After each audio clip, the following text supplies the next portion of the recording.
I am Sherra Palmer, and this is December the 15th of 2020. You are in the Stanley-Whitman House, raised by a Stanley of Farmington no earlier than 1719 and sold to a Whitman in 1735. What about the intervening years? Who lived here? What were the family names? Have you heard of the Steele or Smith family in connection with this well-known house museum? I'm here today to familiarize you with the family names of Steele and Smith.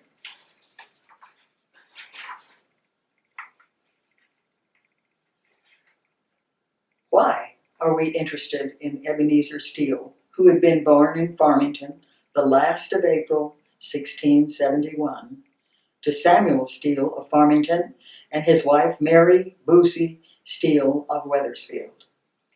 Because at the age of 48, in December of the year 1720, he purchased what is now the Stanley-Whitman House Museum.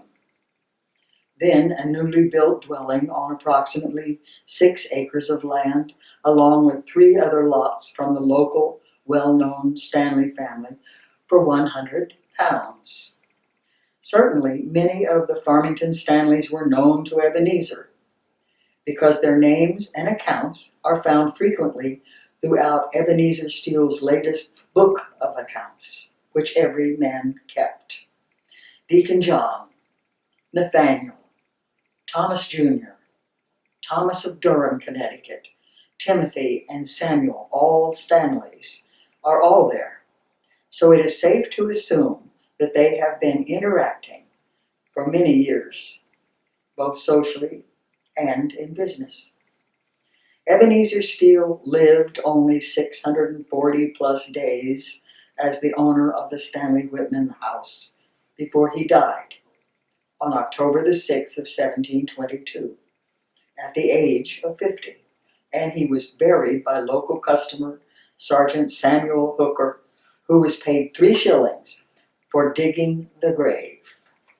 But at the time of purchase, Ed's wife, Sarah Hart Steele, who was baptized in 1687 and died in 1751, and their 2 daughters, their only 2 children, Mary, born in June of 1706, and Sarah, born in May of 1708, and died by April's end of 1731. They were respectively 14 and 12 years of age. This formed the nuclear family of 4, but there were others living, or possibly living, in the household as well. Eb's mother-in-law, Mary Moore Hart, who had been widowed in 1714 but lived until 1738, may have resided here as well. David Steele, a teenager, Ebenezer's nephew and son of Eb's older deceased brother James Steele of Wethersfield, was living here.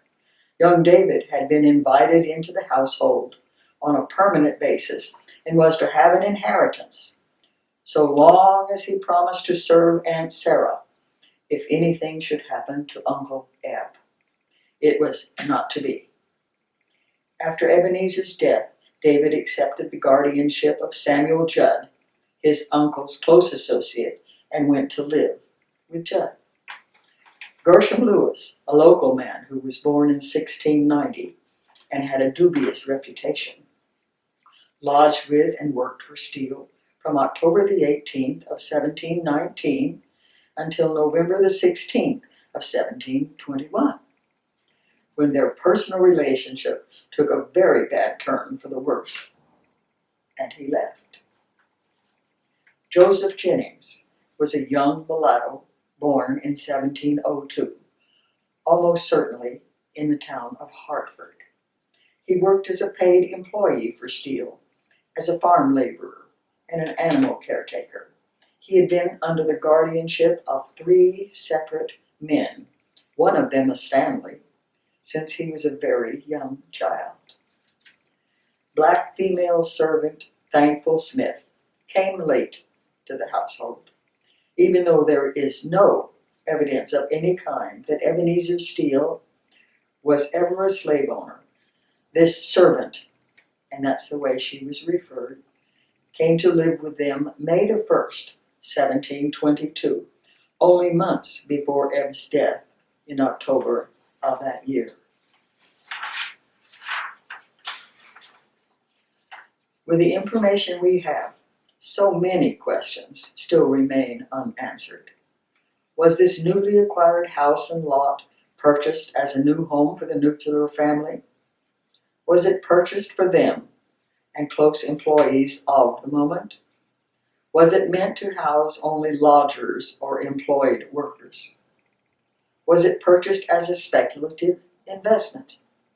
Perhaps it was simply a second or a third place of lodging for the many travelers who stayed for both short and long durations. Ebb was known to shelter them with necessary room, board, supplies, and stabling.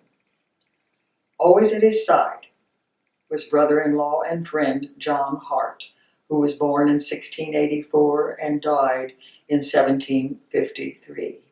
John acted as business associate and brander and recorder of livestock as well.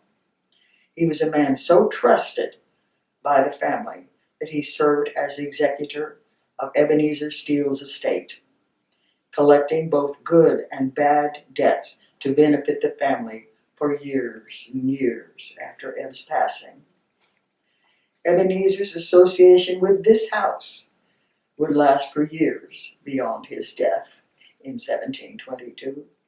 His older daughter Mary would wed local man Thomas Smith and spent a decade in the house until their sale of the property to the Whitman family on February the 24th, 1735. Thank you.